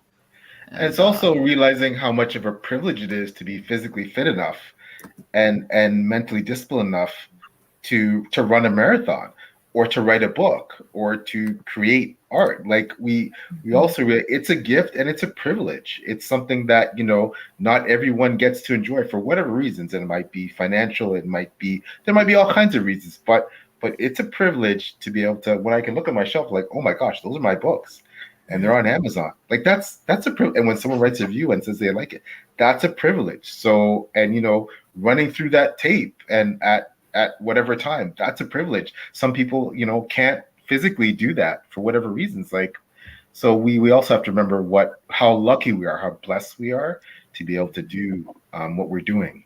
Yeah, there are various realms where you can throw yourself 100% into something, and the creative realms like writing and art and music, I think are very wonderful examples. And sports, I also did some half marathons and marathon, and I know very well what a runner's high feels like. And that's another example. But there are lots of other, be the wolf, be Night Eyes, right? It's something you can achieve, I think, in various activities, though. Anything that you throw yourself 100% into and you're in that zone, you're in the flow, right? You're in the flow. Mm-hmm. There's so many ways you can achieve that. And for me, writing is definitely one of those things where I feel like I'm in the flow, and I feel like I have a sense of purpose. Mm-hmm. And the fact that somebody later on might connect with that story is also beautiful to me. Mm-hmm. Reminds me of another runner, Steve Prefontaine. His quote was, "To give anything than your absolute best is to sacrifice the gift." And I always thought of that when I endeavor to do something. And I found through running, it was just like, it reminded me, because I didn't discover that until I was in my 20s. But my whole life I've been a musician. And I remember, especially in my undergrad, I basically lived in a practice room where I was just constantly working and refining my craft. And we would actually like kind of illegally sneak into the music building at night so that we could practice longer hours. And I just think of all that. And it was almost like just a singular focus to my life at the time. And that transferred to so many other things. And I know writers the same way, because it's that singular focus of getting the word on the page, revising it, getting everything perfect. It's again, that's why I just love talking about the craft. There's so many parallels to just life as far as creating art is concerned. Yeah, absolutely. And it's not a solitary endeavor, in as much as while you're doing the creation, typically you're part of a community. And when you're running a marathon, things like the speed of other runners affects how you run positively. Often wind, things like that create from other runners. And writing I've learned very much. One thing I've learned about this journey, especially as a self-published author, that it's not a solitary journey, because our community is so tight-knit and so supportive, and we uplift each other, and we boost each other, and we learn so much from each other. And I think that one of the things that I've learned the most in this community is reading the work of other authors, and that has, I believe, made me a better writer. I do subscribe to that axiom that you read, the more you read, the better you can write. And I can think, for example, okay, well, here, Tori and embarrass them here, Tori and Philip's books, very distinct, different books. But I've learned a lot from reading both of them. Right, both fantastic books, but I've learned a lot from reading both of them. They're very different, but you take those lessons on, how this person characterized, did this, or how this person wrote this particular scene. Like, it's something that you learn. So it's great to have that, as being part of the community. So. Yeah, I was going to say that. I mean, even hearing you guys remind me to really find the joy in the process of what I'm doing right now. Because as somebody who is about to publish their first epic fantasy, I'm in this like panic over deadlines. Like, that's been my brain the last 2 months of like, oh my gosh, I have to get this. If I don't get this draft done by, and it's got, and I haven't put even a hard date yet on it. And I'm still, so I'm appreciating the community of, being reminded by the authors on the opposite side of that, who have have been through that process, to say, hey, don't forget to remember to just enjoy the writing, enjoy the characters, enjoy the world that you're in, and don't lose sight of that. Because that's kind of something that I recognized that I was falling into this last couple months, and really needed to take a step back and be like, hey, why am I doing this? why do I love what I'm doing? It's not about the deadlines. So Yeah, the community thing is great. You know, we were talking about running marathons. I've been in marathons and half marathons where a total stranger will sort of join me and and we'll be in a group for a while. And the bonds that form in those moments of pacing each other, helping each other to keep going, they're incredible. They're very strong bonds. And I remember those people to this day. And I was running more than 20 years ago. Oh my gosh. Same thing with tennis. You know, my tennis friends, we have these incredible fun matches that no one else will ever see, but we had these incredible stories to tell. You remember the time we had that 60 shot rally and, yeah, those are incredible bonds. And the same thing with our book community here on YouTube. It has been such a joy and so meaningful to me to meet wonderful people like you three and have the chance to read books and talk about them with people and enrich each other's experiences that way. So it really does come down to us forming these connections and being part of these communities. It's just so meaningful. It's in many ways, I think, why we're here. So. Absolutely. That's the best part of all of this, I think. I mean, I love making the videos, or I wouldn't make them. But it's the interaction that's so much fun. Live streams like this, or even just interaction in comment section of videos, whether it's mine or somebody else's. I just love that because we're all here for the same reason, just a love of literature and love the discussions that we have on the Discords and things like that. It's invaluable. Mm-hmm. It's a great byproduct of today's technological age that we can discuss 100-year-old books, with people all across the world at the same time. It's pretty amazing. Yeah, I love the international aspect of this and how enriched we are by each other's life experiences and cultures and backgrounds, and so much to learn around here, right? Yeah. And the bonds you form, like you make these true friends virtually. Some of them you may never meet, and some of them then you become determined to meet somehow. Like Deb and we're crossing the pond for the first time next year, going to Worldcon in Scotland, and already you're DMing people. Oh, I'm going to be there. If I get to meet each other, and we have all these things planned, and it's just like I'm going to see some of my UK friends that aren't going. I'll get to England and meet up with some of them. We'll have meetup, and those things are those are all relationships you develop online, essentially, right? Like, they're all, and they're genuine. And, these are people who we support each other when we've had highs and lows through our writing careers. And, it's just a wonderful thing that as you can, someone across the world, you can forge this connection with and, become close to and be so vital, such a vital component of your life and your writing experience when they're on the other side of the ocean. So it's really cool. Yeah, I love when someone says cheers from some other country in one of my comment section. Like, that's amazing. Just just drawn together through great literature. So speaking of great literature, it's 1st of May basically. What's the best book everybody's read so far this year? Get some book recommendations into our discussion today, or if you want to give a couple, that's fine too. Because I'll start. I was gonna say one. I have.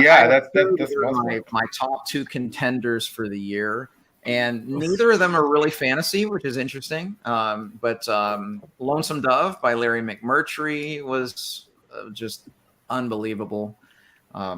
Incredible book. Even if you don't like Westerns, you'll probably like this one. And the other one I read that's like top 2 right now, like right up there, is Swan Song by Robert McCammon, which is post-apocalypse and some brilliant character work. Just absolutely incredible book. So those are my contenders for book of the year. What's some great things you've read this year? Are we consulting our I'm looking at my Goodreads really quick. There's so many. There's so many. Yeah, are we counting rereads or not? Hey, it's up to you. Open-ended question. Okay. I guess I'll go and give the others time. I'll be the sacrificial lamb here. Well, Thanks, you know what? I'm going to cheat here. Besides talking about books. But I want to talk about books that impacted me. And again, I'm going to embarrass them. So faced. So this was a book that impacted me, right? Because of the emotional, especially the emotional connection between the two main characters and the trauma they went through, and how they you know, their ability to overcome and triumph, and their bond, and just it was phenomenal, and it was so well done. And what was especially was so well done was it was very realistic in terms of, you know, how they their relationship. You know, you had a bit of that sibling, you know, not necessarily rivalry, but, you know, back and forth, and sometimes you get on each other's nerves, but there was that love there. And I thought that was, you know, really well done. And yeah, it was, and, you know, a very credible depiction and sensibly handled depiction of mental health issues. And, you know, so that one is one. And then, of course, we have this book, which, you know, I think, you know, I am a lover of lore. I'm a lover of world building. I talk about prose, you know, characterization. This book had all of the things that I adore in books. And I think you'd be hard pressed. Again, I know I'm embarrassing Tori and Phil, but I think you'd be hard pressed to find a more anticipated release in the indie community than this book. And you know, the thing is that this book lived up to the hype. I said that in my Goodreads review and the review I posted on the Forgo blog. One of those rare books that lived up to the hype, The Way of Edan. So that was those are two books that impacted me, you know, this year that I read. Okay, PL, you are officially the kindest person on all of YouTube. The most wonderful and kindest person we could all hope to meet. That's very sweet of you. I appreciate that a lot. It's the truth. Yeah, thank it's the you. Truth, so. It's the truth. So, I mean. Yeah. So, Tori, do you think of an answer to the question yet, or? I have several. I'm gonna try. Okay. Well, the first one on my list is I added a new favorite fantasy series this year, which was The Mortal Techniques by Rob J. Hayes. And his Spirits of Vengeance, which is the third book currently in the series, I read in 3 days. And it was one of those books where you get to that point in the series and it just elevates the entire series. And the Easter eggs and it had so much nostalgia for me because I grew up watching anime and just loving that style of storytelling, and the way that he merged that with modern fantasy storytelling was just brilliant, I think. Outside of fantasy, I also have a couple that really have impacted. Augustus by John Williams this year was just mind-blowing. Like that book, I feel like elevated me as a writer reading it. Best use of epistolary format I've ever seen. Like, it's just so brilliantly written. Wow. And then Shogun by James Clavell, which I read with Alex and Joanna and Alan, and the omniscient storytelling was something that I had forgotten how much I loved reading also, and rereading that and just kind of, again, elevated my, I want to do this someday. Like, I want to try this someday. And wow, this is really cool how so I think like the writer, those two for me as a writer this year really kind of boosted my growth. And I'm going to embarrass PL right back and just say, let's see, hold on. I have it right here. So I also read Drowned Kingdom this year. And this is a book that challenged me in so many ways, that as a writer, about leaning into those themes and really giving yourself the freedom to explore the things that matter to you, and to take your readers on a journey that challenges them too, and that's a good thing. And seeing how many parts of this book I'm still thinking about this long after having read it, just again is encouraging to me as a writer to remember to really lean into that and to give myself the permission to really lean into that page. So back at you, Fiel. Thank you, Tori. You're so eminently kind. Thank you. I'm humbled by that. Thank you.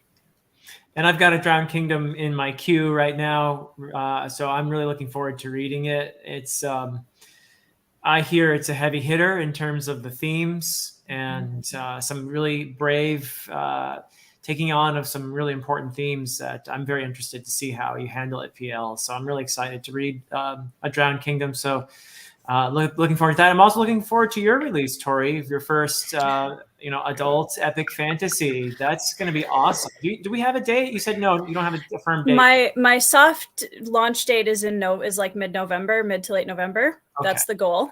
I haven't set an actual day yet because I'm chicken. Well, we've still got a little way. I have to finish the first draft yet. Then I'll set a date. Okay. Well, very exciting. I think we all wish you so much fulfillment in that. Thank you. And you're a veteran. You're a veteran in the sense that you've published quite a few books already. But it's a new thing in a way, I guess. So this is a very new experience. This is the first time I've had the kind of community that I have around me, and I can't tell you the difference. The confidence level that I have in myself as a writer has changed drastically since a couple of years ago, and I'm so grateful for that. That's something that you can't buy. I'm so grateful for it. We're also behind you, Tori, and we can't wait to read it. I'm really excited, and especially having read Phase, so I absolutely cannot wait to read it and get my hands on it and to see you write some, because obviously Phase isn't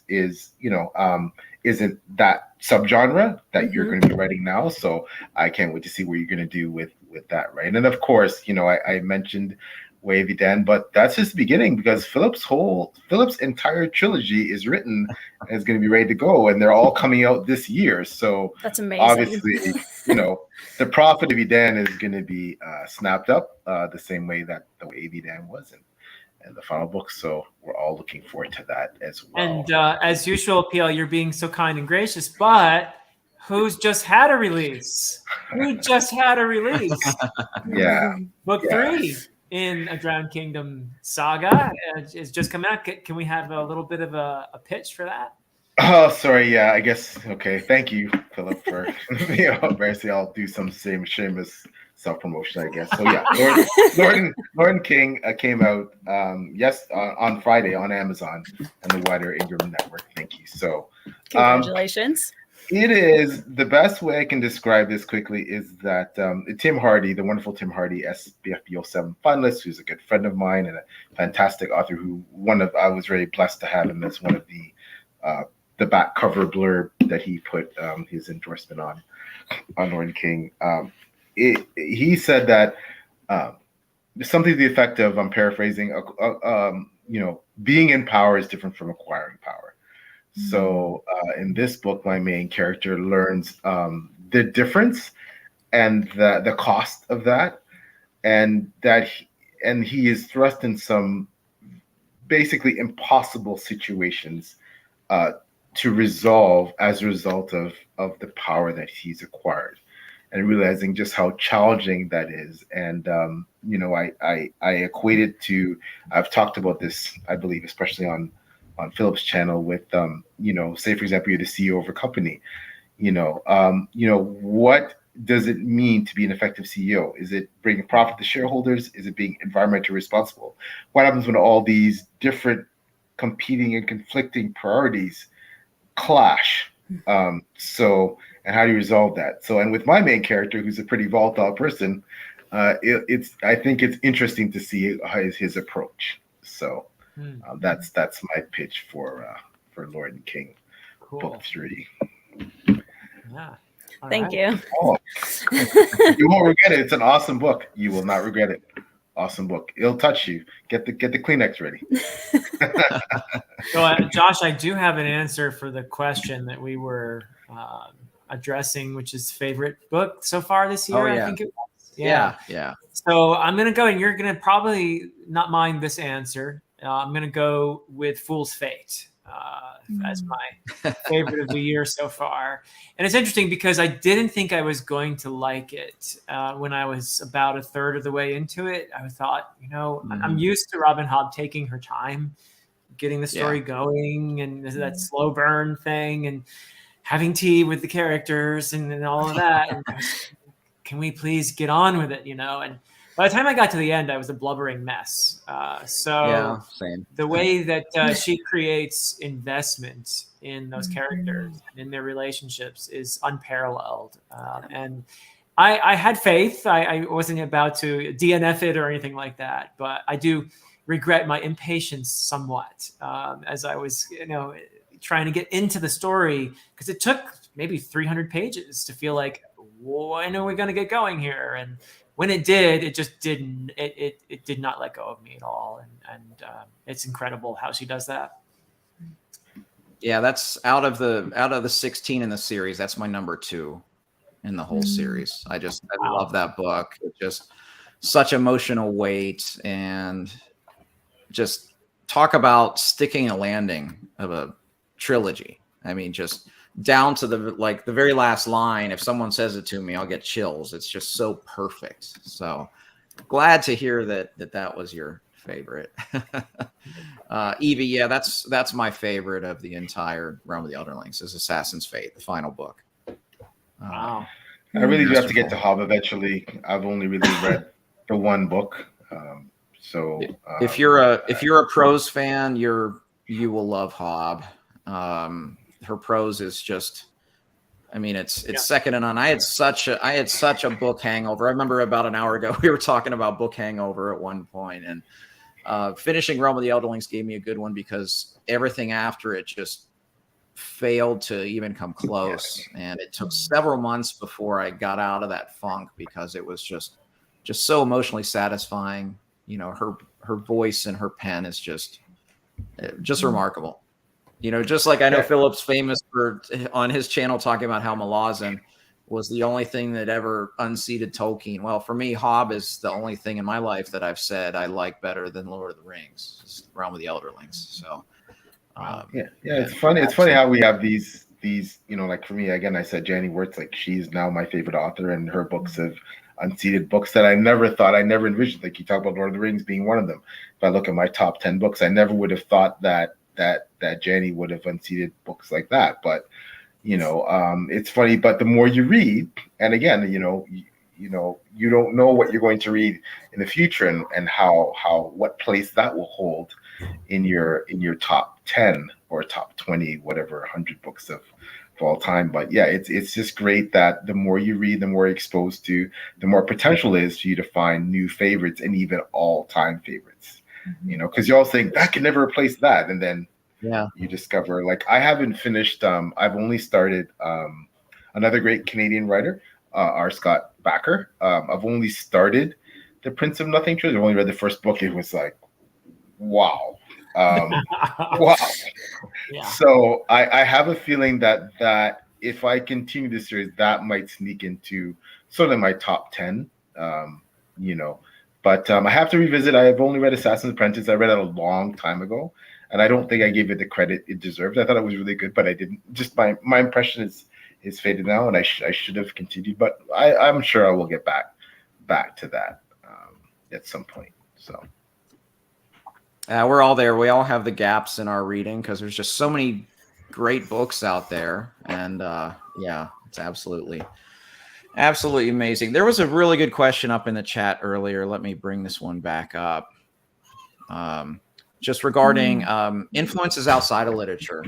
Yeah, Mac and I were talking about Miklos Rosa, the film score composer who wrote Ben-Hur and El Cid and a bunch of others. He actually wrote some very serious classical music too. But are there any art pieces that inspire your writing and reading to the three of you? Oh yeah. Yep. Yeah. Any specifics you'd like to share that have inspired you just outside of literature? I think it's just interesting because of the parallels. I guess it's kind of cheating. I actually put a post up on Twitter today. I think Tori was talking about having playlists for her characters, and I was just happened to be writing, and I was just so gripped. I was taking a break. I had to stop what I was doing and just put this post up. So the TV show Game of Thrones, Raman Dwali, the composer who writes the music for, like his just masterclass. And so listening to soundtracks, so that's music. So his music, his it's so stirring. Like when so I'll choose a soundtrack that he had for, say, a battle scene when I'm writing a battle scene. Like I love soundtracks. The soundtrack for the movie Gladiator. That's another big one that I, like if I'm getting in the zone for a big epic battle scene, I slap that on, right? Lord of the Rings. Now again, it's where it's a bit of crossover here, because now we're talking about music based on music that accompanied movies that were based on literature. But again, the Lord of the Rings soundtrack for the Peter Jackson movies, the whole thing, it's like an hour and something. Like I could just listen when I'm writing. I'll just slap that in the headphones and start. So yeah, definitely music for me and soundtrack specifically from epic fantasy, adaptations. That's a big one for me. Yeah. If I could plug one that a lot of people don't know about, the Arnold Schwarzenegger Conan the Barbarian movie in the 80s has one of the best soundtracks ever written. Basil Polidorus, that's another good one to put in your rotation. That's a fantastic soundtrack that most people have forgotten at this point, but they shouldn't, because it's one of the best. Yeah. Cool. Yeah, I'm like PL. I listen to a lot of music to inspire me. More editing than writing, though. I feel like I don't want to be distracted as much when I'm trying to just get the raw stuff on the page. But when I'm editing, I in the past I've listened to composers like Philip Glass and Max Richter and Hans Zimmer, who are, I guess, minimalist kind of modern, and they do a lot of soundtracks. Yeah. Josh, you would know better than I would.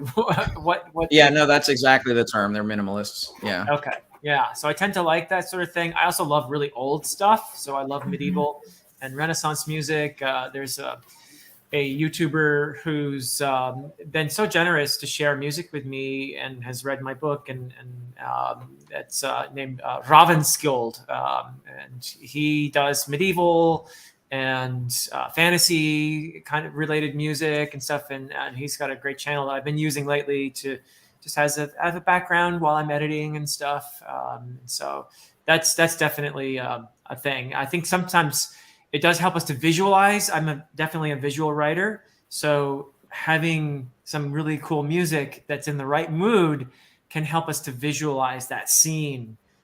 So I'll often just lie down and listen to the music, and then when I'm feeling good and inspired, I'll sit down and try to put it into words. So that's definitely something I do all the time. Yeah, music is, I mentioned that before, but yeah, music is I can't imagine not writing with music. I've tried it before and it just feels so empty. And I think I'm up to like 87 playlists on my Spotify now, I think. And like people will ask me all the time, hey, Tori, can you make me a playlist of like this type of music? Like I listen to everything. I listen to so many different genres because I think there's so much amazing music in every genre, and world music is definitely one of my top. Like I love listening to Nordic music. I love listening to Japanese, Korean, Chinese, like anything world music is always just incredible to listen to, and the different instruments that the different cultures have. And it's super inspiring to hear how much emotion people can, we try to bring out a lot of emotion in our craft. And I think music really matches that so well and even transcends it in a lot of cases. But yeah, soundtracks for sure are big. I listen to a lot of video game soundtracks too. There's some really excellent ones. Ghost of Tsushima is one that I'm listening to right now, writing the Bloodstones. And I love it. I just put it on repeat. So yeah, music is definitely a big one. Fantastic. Well, we're kind of running short on time here as far as when we have to wrap things up. So let's just go around just one time. I know, PL, do you have a YouTube channel? I think you mentioned that. You have one that's kind of started, or starting It one? has not. It has not started yet. There will Okay. be an announcement at some point in the near future.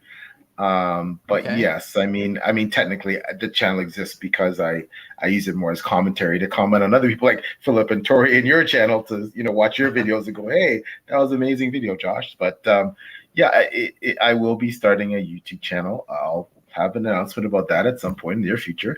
Yeah, for the books, it's www.plstore.com, and Twitter's my preferred social media platform.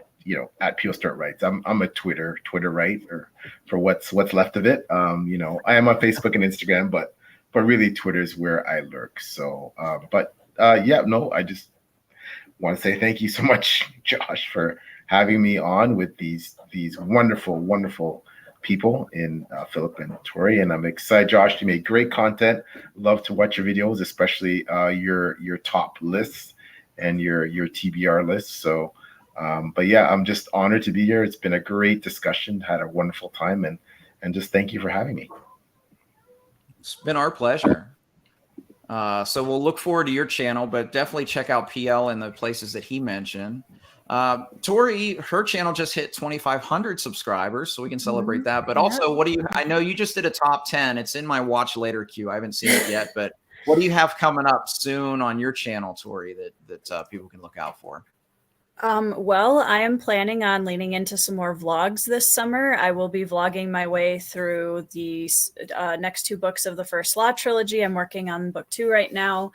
I'm hoping to do some more collaborative projects this summer. I'm planning on continuing the Dear Writer video series that I started back in, I think that was March, and just getting a bunch of different authors together in a video to encourage each other. And I was really happy with the response to that in the community.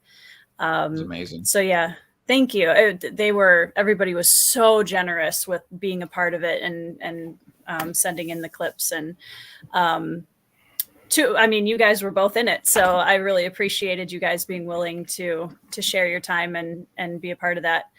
But yeah, Tori Talks is my channel, and my channel is mostly fantasy with a smattering of other things. So yeah.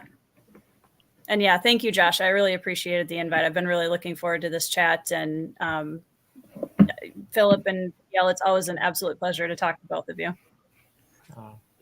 Thank you. Yeah, shout fantastic. Out. Yeah, absolutely. So Philip, who is, as we know, the hardest working man on YouTube, as we call him. So what do you have coming up soon on your channel? Or when's the next book out as well? And maybe when's the audiobook coming out for the first one? I don't know if you know that yet or well. I just asked you, okay. like 5 questions, but yeah. Try to remember to answer all those. But the first a shout out about Tori's Dear Writer video was fantastic. She really did a wonderful job on that. And I was very moved by that video, by the way, to have all those different writers encouraging each other. And then again, it's a great example of community here. So well done on that, Tori. And look forward to more of that sort of thing. And so let's see, I can't remember all the questions. Remind me what I forget, but no, just what's coming up on your channel, and then maybe when are the release dates of the next things for you? Okay, so the easy part first. The Prophet of Adan, book 2 of the Adan trilogy, June 21, and that's going really well. So I think that shouldn't be a problem. And Return to Adan is September 21 is the goal for that. So that's easy peasy. And the stuff I'm doing on my channel, wow. So for me, the thing I enjoy the most is this. I enjoy discussions, and whether they're about a particular book or series or just this general kind of thing that we've been doing. But I'm in a lot of reads with some really beautiful people. I'm in the middle of Greenbone Saga. I'm in the middle of Books of Babel. I'm in the middle of, I've been doing I've had a lot of fun reading manga with Murphy. And those have been really fun. I've been very happy to find how much quality storytelling is going on in manga. So that's been great. And we're going to be reading Monster next. So I'm looking forward to that. And I'm in a Robin Hobb read for the year. I'm going to finish the year with, in December, the final book. So this is kind of the year of Hobb for me in a way. And Jenny Wirtz. So two of the great women fantasy writers I'm reading this year. So I'll be doing every other month a Jenny Wirtz book in the Wars of Light and Shadow. So I've got to start Ships of Marrier fairly soon. So I'm really excited to be in that. So yeah, I'm in a bunch of buddy reads. I'm doing Book of the New Sun as well by Gene Wolfe. So I'm probably forgetting something or other. I'm in too many buddy reads at the moment. And I really do need to get done with them soon because I have a lot of self-published fantasy that I want to read. And partly because I'm becoming an SPFBO judge. So that's Cool. it's going to be a big responsibility for me. And I'm looking forward to it, to contributing in my small way to that very worthy endeavor. So yeah, I guess that's what's going on for me. And I too want to thank you, Josh, for organizing this, for inviting me to spend these 2 hours with yourself and these two lovely people.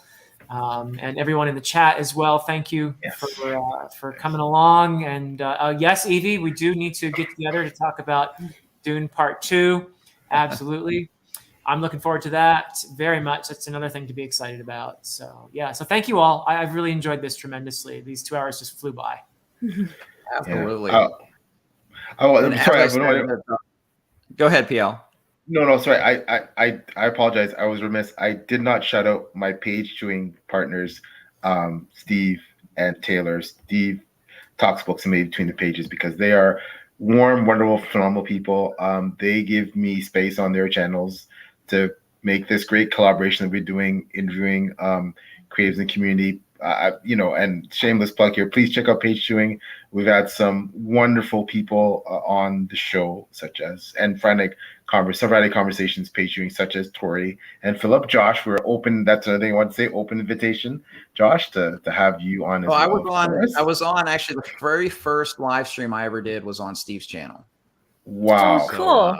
That's awesome. So that was the very first one. So I definitely would love to talk with him again because he's so good at this. But he's amazing. As we're signing off, just real quick on my channel, what's coming up next? I have hopefully Monday. I'll probably have my April wrap up done, and then I have another top 10 list brewing, and this is my top 10 works of historical fiction, which is probably my number 2 favorite genre beyond fantasy.